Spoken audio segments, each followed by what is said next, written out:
Hello, Jets fans. I'm Greg DePalma. Thanks for tuning in as we have been off for a while.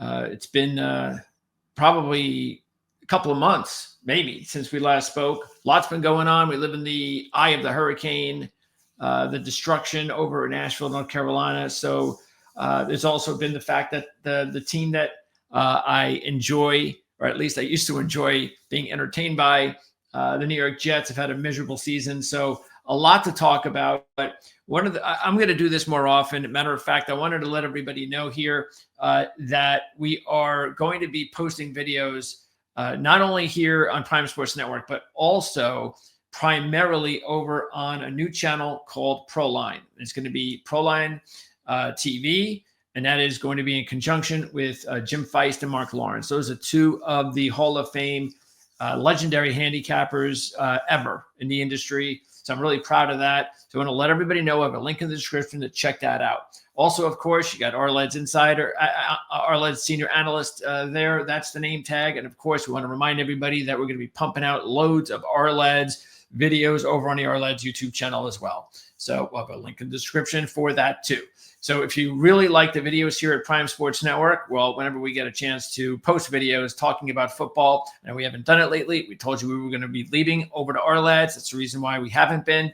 But I figured this was a good opportunity to come back here once again to remind everybody, since we are going to be talking about the New York Jets, we don't do that exclusively, of course, over at Ourlads. But since we're going to be moving over to ProLine, then that's where we want you to go for our future videos. So let's get right to it. The New York Jets off of another loss to the Indianapolis Colts. And I'm not going to go into the particulars of, why did the Jets lose this game and exactly, the nuances of, how did the game go first? It's not necessary. All right. What we're going to talk about is the team in general. I've been hearing a lot of criticism, and they have been warranted. And when you hear criticism, you hope that you hear the criticism that makes the most sense. And unfortunately, most of the criticism, as usual, just does not make sense. I've also heard a lot of people who just don't know the New York Jets talk about a lot of things that they just don't know. Because they just don't follow the Jets. So it's very easy, especially when when you're not a fan of a team and you only watch their games a little bit, highlights and things of that nature, you rely on the media to let you know about the team. And the media does such a bad job of informing people about the Jets that those experts then say what they say. So I'm going to give you a quick point. All right, quick point.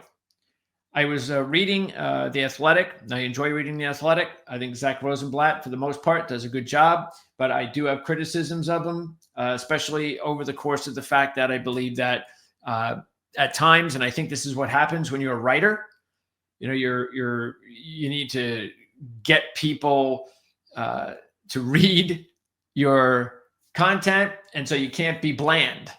You got to hit them hard, and unfortunately, Zach does it the way a lot of newspaper people, internet people now do it.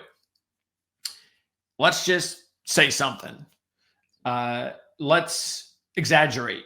And I'm going to show you exactly, and this is important. This is why when you watch somebody talk about a specific play or whatever, they're critical of somebody, and you don't get the opportunity to see it. You miss the game, and you're just reading. You track a team maybe sometimes with just reading about it. Maybe somebody is a writer, and you read their content. So I'm gonna let you know, because I can't show you it obviously, because The Athletic, you got to pay for it. But during the course of wrapping up this Jet loss to the Colts, Zach talked about the play that set up the game-winning touchdown for Indianapolis. He was talking about Anthony Richardson's pass to Alec Pierce. All right. So he says, cornerback Sauce Gardner passed the route off to safety Jalen Mills, who was supposed to be in position to prevent Pierce from catching the ball, possibly even intercepting it. Instead, Pierce easily caught it a 39-yard gain. At the end of the play, Gardner ran over and pointed at Mills. Literal finger pointing twice. Literal finger pointing twice. So Zach made it he made it very clear. Okay, literal, very clear. Not once, but twice. Okay. And why is he saying this? Because he's trying to let you know that there's dysfunction in the Jets locker room, that they're pointing fingers at each other, that they don't have each other's back. And this is one of the things that I've heard from some other analysts, some handicappers saying things along the lines of the Jets locker room's a mess. They're just playing for each other. If you take a look and you compare teams out there with less talent than the Jets, there's a lot of teams with less talent, a lot more successful. But look at those teams, and they can play together. But the Jets, they don't play together. So anyway, this is bad analysis. Okay, it's just bad, and it's unfortunately, again, I just think it's because they're just getting bad information. All right, so let's now take a look at the play. All right. So let's take a look at exactly what it is that Zach's talking about. Okay, here we go. Now, there's the play. Now, here comes Gardner. There's one. There's two. Okay. Do either one of those gestures by Zach look like finger pointing? I have no idea what Sauce said. Not at all. Neither does Zach. You know what finger pointing is? That's finger pointing. What is this? I mean, that could mean you were supposed to be here. You're supposed to be here. Maybe he was finger pointing. Maybe it was, you suck. You suck. Or get the fuck out of here. You suck. But more than likely, it's what I think is you're supposed to be here. You're supposed to be here. It's not this. That's finger pointing. All right. Do you see the problem we have here? Okay. Do you see the problem? Okay. Now, if I'm just watching that and I don't have any, I have no stake on it, and I'm just watching the play as a fan, and I see Sauce, gesturing, nothing is going through my head with that. Nothing. I'm not like flipping out, going, "Did you see that? Did you see Sauce? He's finger pointing." How many times have we seen players? It's so obvious. I have watched football for so long and so many hours. It's just incredible. So I know the difference between when a player is singling out another player. And I'll be the first to admit and say, man, whether I think it's right or wrong. Because sometimes it's right. Sometimes you want your player to get into that, or the coach to get into that player's face. Sometimes the player deserves it. Sometimes he doesn't. There's a lot of different things that go into it. But that particular motion, those two motions are so far out of like any sort of 100% finger pointing, showed up the guy. I'm sorry, but I just needed to throw that out there to start this, just because it's important to know when you don't see the video, why you should not trust everything you read. Okay, just don't. And it's really, I don't know what to tell people who work in the business who have to rely on analysts, other than you got to pick them, and you have to do your homework, and you can't just look at one person and go, "That's my guy," unless you got to do some homework on that guy. And if he says something, well, find out. Look at another source, or look for yourself, like I just did. Look for yourself. And that'll be the first indication that I'm not going to trust this guy with everything he says. Okay. Now, another thing that Zach said in the article, and I think this is going to go into what we're going to talk about here. And what has turned into arguably the most disappointing season in Jets history. It is clear that even if the Jets have the right character guys, they don't have the right guys. All right. Now, this is important because this is the whole reason that I felt it was, well, timing was definitely a part of it. Because this has been the first week or two that I've actually been able to put these types of videos together. I mean, I am doing videos, but I'm not doing as many of the ones that I'd like.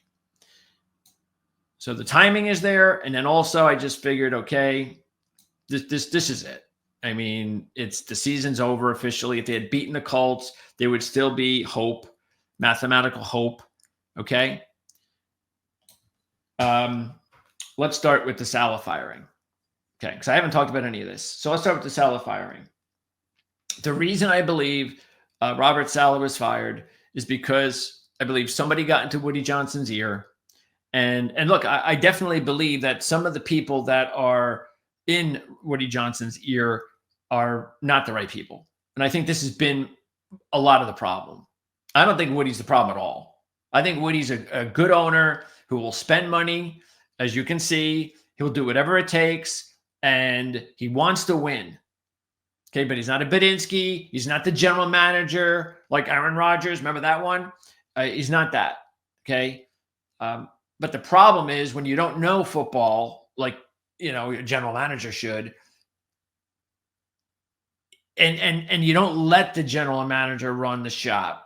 And that's the thing that I think is wrong in this situation for Woody. But look, hey, he's given Joe several years. And Woody it's not like Woody did this 3 years ago, 2 years ago, last year. Said this is the first year that Woody's really just stepped in and said, enough.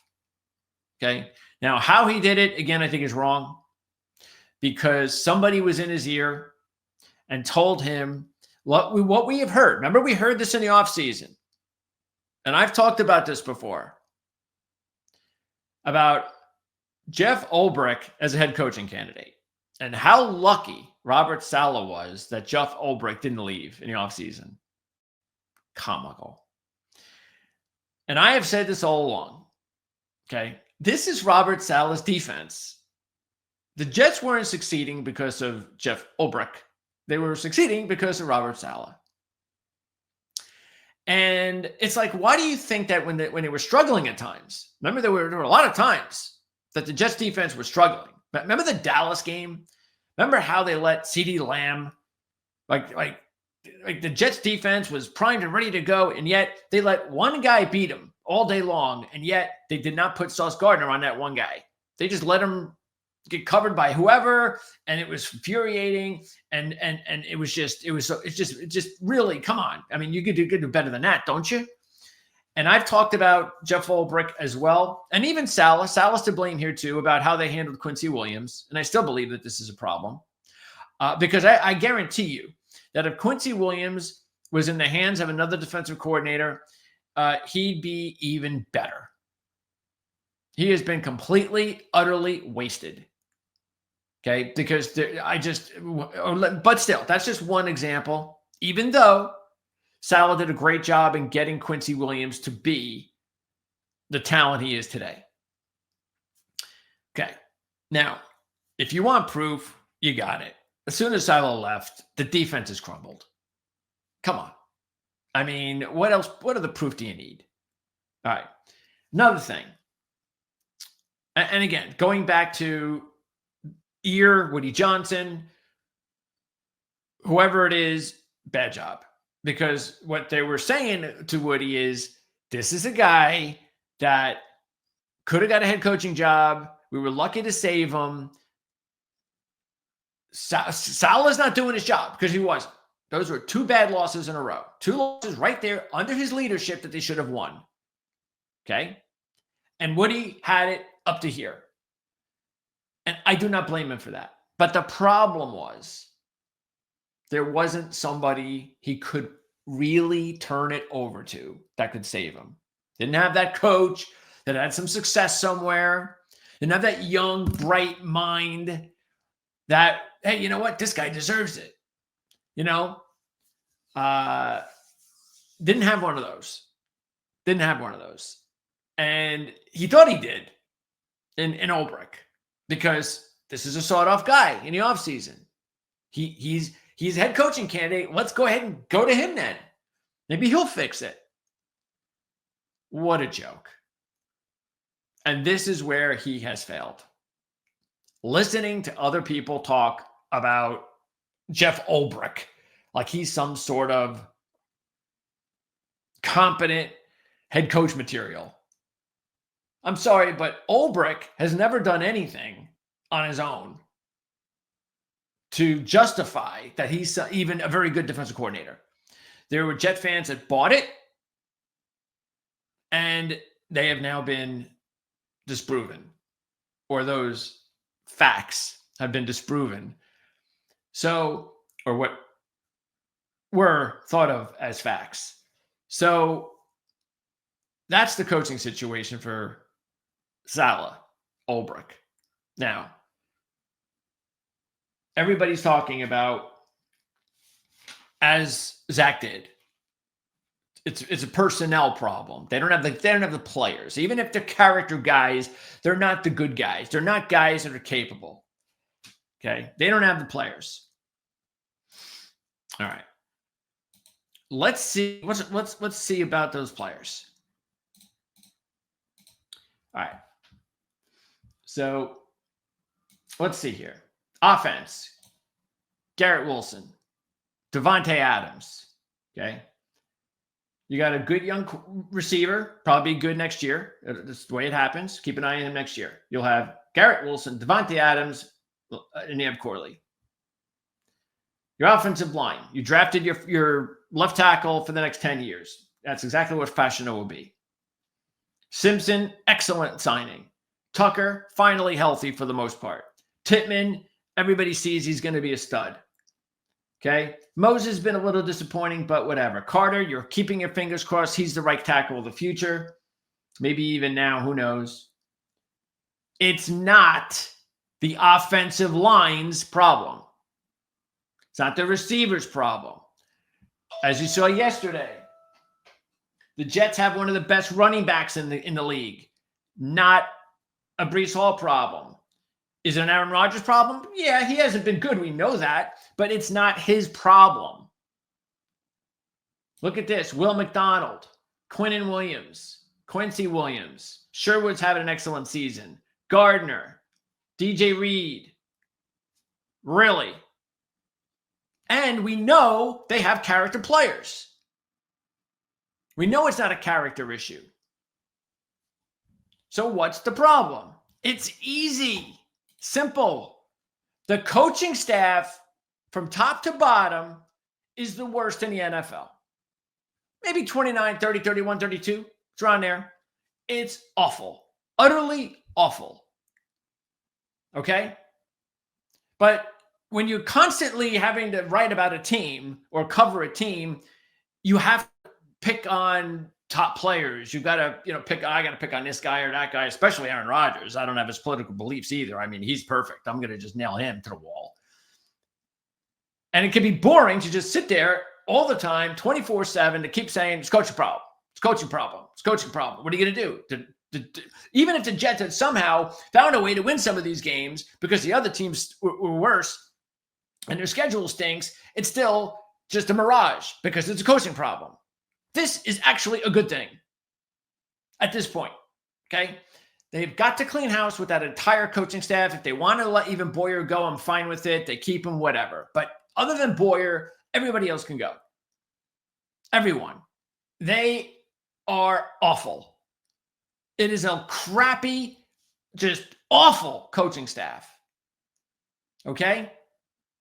That is why they can't win games. That's why every time they get into these close situations, they can't win. When was the last time you saw the offense come up with some sort of a play where you went, wow, that was an interesting play. That was a nice play. And you see it all the time around the NFL, well, with the good teams. I mean, look at the Chargers. Chargers were us last year. What happens? They bring in a competent coaching staff, and now the Chargers are one of the best teams in the league. They don't even have as much talent as the Jets do. It's a coaching problem, top to bottom. And they've got to get this right. And they've got to keep Joe Douglas. Look, the only way that I would be okay with them parting ways with Joe Douglas is they bring someone else in with good credentials, including the head coach, and somehow there's a merger there that makes sense, and I'm okay with it. But Joe Douglas is not the problem because we just talked about all those players. The players, I mean, come on. He's done an awesome job with these players. But let's take a look just around as far as the league is concerned. And I'm just going to use PFF as an example, okay? I'm going to use PFF as an example. And again, I can't show it to you, but I'm going to use it as an example by going over. Okay, let's talk about, I'm only going to talk about the top dudes. All right. Sauce Gardner. Do you want to know where Sauce Gardner is? According to Pro Football Focus, and I'm wrong. 49th. Sauce Gardner is the 49th best cornerback in the NFL this year. 49th. All right. Where's Quincy Williams? 23rd. Really? 23rd? Actually, that's pretty good compared to these other guys. Where's our superstar Quinnen Williams? Let me see. Where is he? Where's Quinnen? I'm looking up and down. Where is Quinnen? Where are you, Quinnen? Oh, there you are. 12th. He has a 75 grade. Do you know what Cameron Hayward's grade is? 90. That guy's like 90 years old. Dexter Lawrence is 89. Chris Jones is 89. Calais Campbell's also 89 years old. He's 82. Quinnen Williams, 75. Look in the mirror. And I'm talking about the players. And in order to get these players,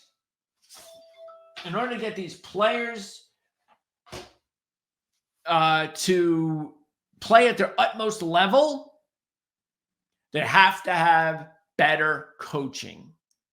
And as soon as, and look, that's what it's all about. This is why I'm saying I'm okay with this. Just, we know the season's over. Just let it end. Okay. But go get yourself. It's good that you've moved on from Sal now. This gives you time to start looking for a coach now.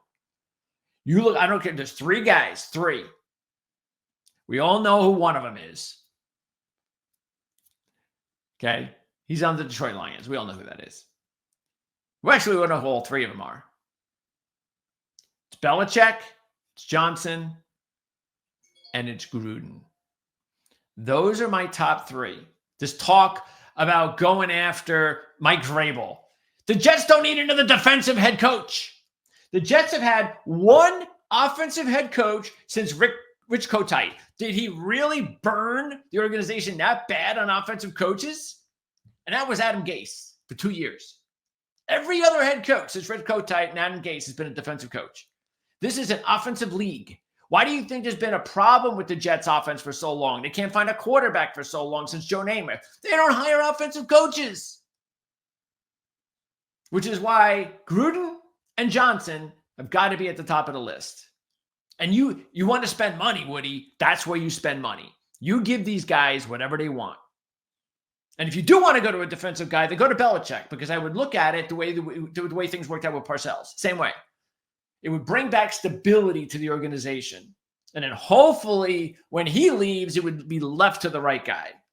So that stability would keep going. Which didn't happen under Parcells. So I'm not going to really talk more here today. We'll talk at another time. Check me out. Like I said, go over to ProLine. You can always find me at Arlads as well. I just want to, again, when anybody talks about Aaron Rodgers or character or anything, it's coaching, coaching, coaching. That's it. Nothing more. And I guarantee you, if Woody makes the right call and hires the right guy, you want to shell out money, Woody? Shell it out. Shell it out to Gruden, Johnson, Belichick, and I guarantee you, we will be on the way to being a respectable program again. So thanks for tuning in. Once again, check me out over at Arlads, the Arlads Football YouTube channel, arlads.com. and also over at Proline TV or just Proline, the Proline YouTube channel. Like links in the description. Check that out, and we'll see you next time.